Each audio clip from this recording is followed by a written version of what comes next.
El silencio en una habitación nunca es realmente silencioso. Bajo el murmullo de las conversaciones triviales, el tintineo de las copas y el eco de los pasos sobre el pavimento, existe un código cifrado que se emite constantemente a través de la arquitectura del cuerpo humano. Es un dialecto que no requiere de cuerdas vocales, sino de la disposición de los hombros, la dilatación de las pupilas y la coreografía de las manos.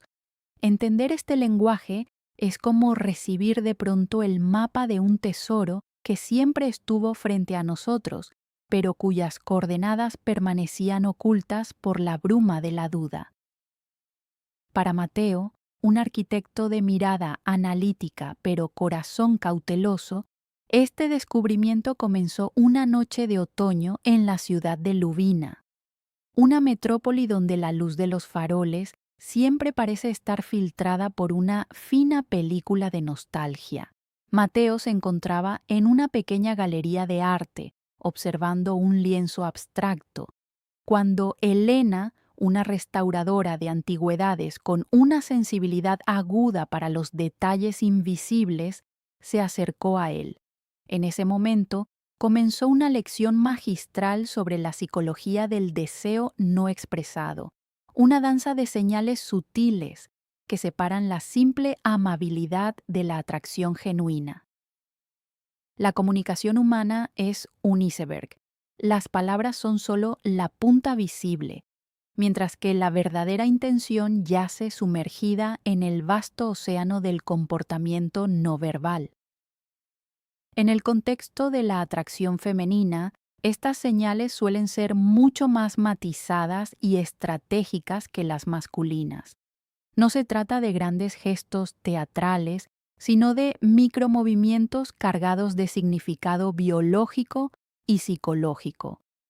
La primera de estas señales, y quizás la más reveladora por su naturaleza intrusiva pero delicada, es el contacto físico intencional. En la galería, mientras discutían el uso del claroscuro en la obra frente a ellos, Elena hizo algo que para un observador casual habría pasado desapercibido.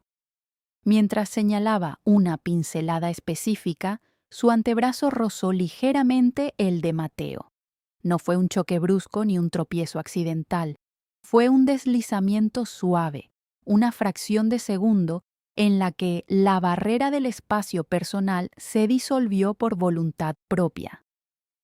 Desde una perspectiva psicológica, la piel es el órgano sensorial más grande del cuerpo y está densamente poblado de receptores conocidos como fibras C táctiles.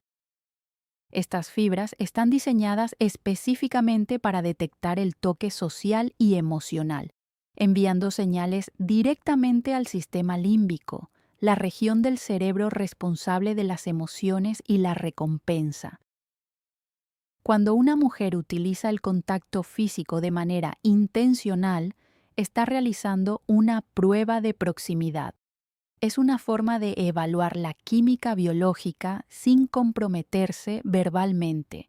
En el caso de Elena, ese roce no era una necesidad física para ver mejor el cuadro, sino una señal de seguridad y curiosidad. El toque intencional suele manifestarse en zonas neutrales, como el brazo, el hombro o la rodilla, pero su característica distintiva es la duración y la suavidad. Un roce que dura medio segundo más de lo necesario para ser funcional es, en realidad, un mensaje. Es el cuerpo diciendo, me siento cómoda en tu presencia y quiero saber si tú sientes lo mismo. Para Mateo, la calidez de ese contacto momentáneo actuó como un interruptor eléctrico, elevando su nivel de alerta y enfocando su atención exclusivamente en ella. La ciencia, detrás de esto, sugiere que este tipo de contacto libera oxitocina, a menudo llamada la hormona del vínculo, que reduce la ansiedad y fomenta una sensación de confianza mutua. A medida que la noche avanzaba y el evento en la galería llegaba a su fin, la interacción entre Mateo y Elena se trasladó a un pequeño café cercano, donde la luz tenue de las velas creaba un entorno más íntimo.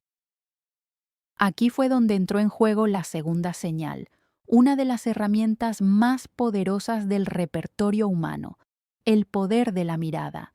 No se trataba simplemente de mirarse, sino de lo que los psicólogos denominan contacto visual suave o mirada persistente con dilatación pupilar.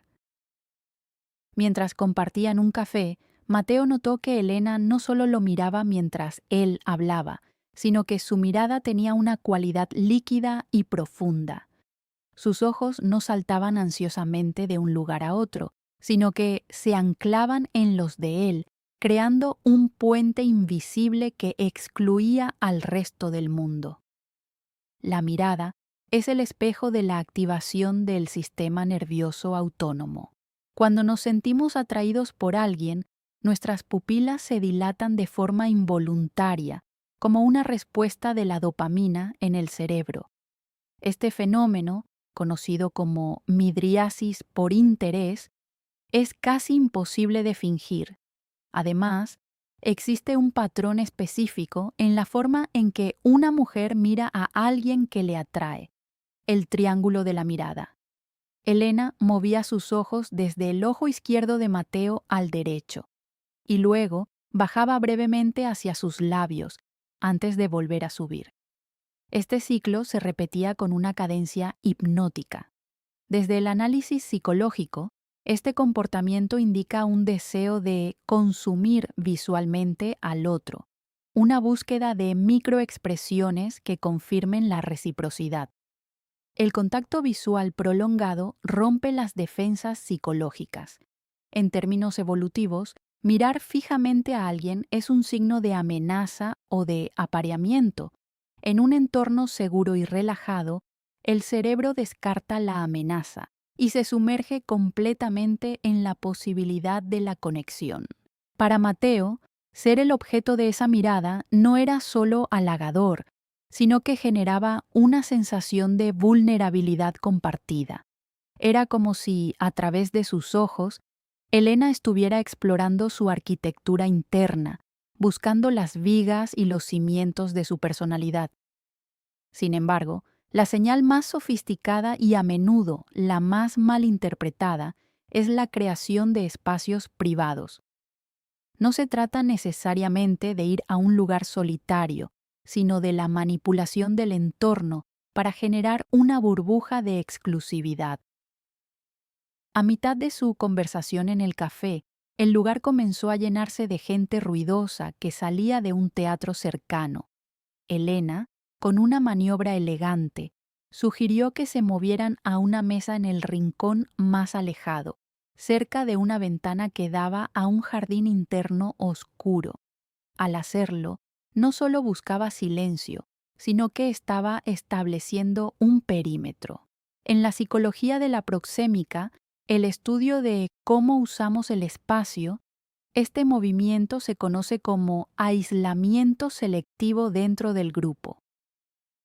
Al proponer un cambio de ubicación o al inclinar su cuerpo hacia adelante, cerrando el ángulo entre ambos, ella estaba creando un microclima emocional. Esta creación de privacidad es una señal de alta inversión emocional. Significa que la mujer valora la interacción actual por encima de cualquier otro estímulo externo. En la mente de Elena, el ruido exterior era una interferencia para la frecuencia que estaba intentando sintonizar con Mateo. Al acortar la distancia física y eliminar las distracciones, ella estaba enviando un mensaje de posesión simbólica. En este momento, mi mundo se reduce a este espacio que habitamos los dos. La creación de estos espacios también permite que las otras señales, como el contacto visual y el toque, se intensifiquen.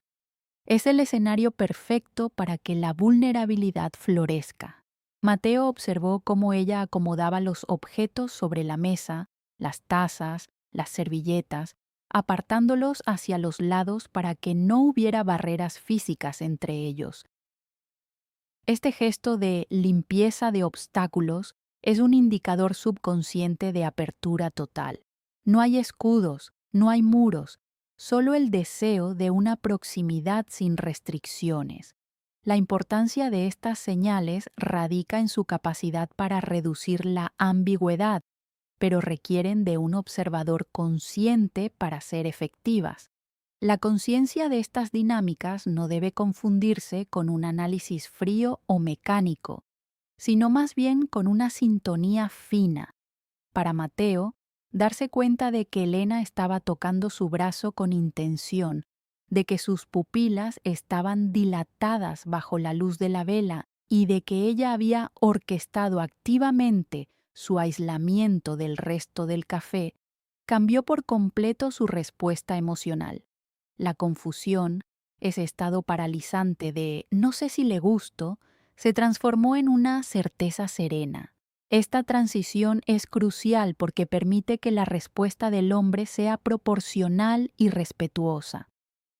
La psicología de la atracción es, en última instancia, un sistema de retroalimentación. Si ella envía una señal y él la recibe y responde con una señal de validación, como mantener el contacto visual o inclinarse también hacia ella, se crea un bucle de refuerzo positivo que fortalece el vínculo minuto a minuto. La respuesta de Mateo fue clave.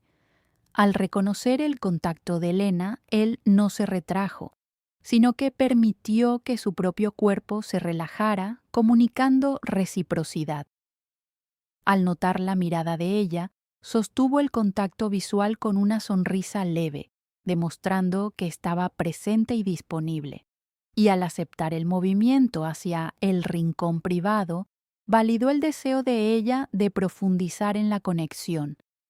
Este intercambio es lo que los expertos llaman sincronía conductual.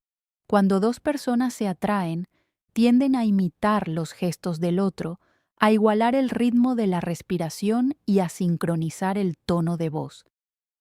Es una armonía biológica que indica que ambos sistemas nerviosos están operando en la misma longitud de onda.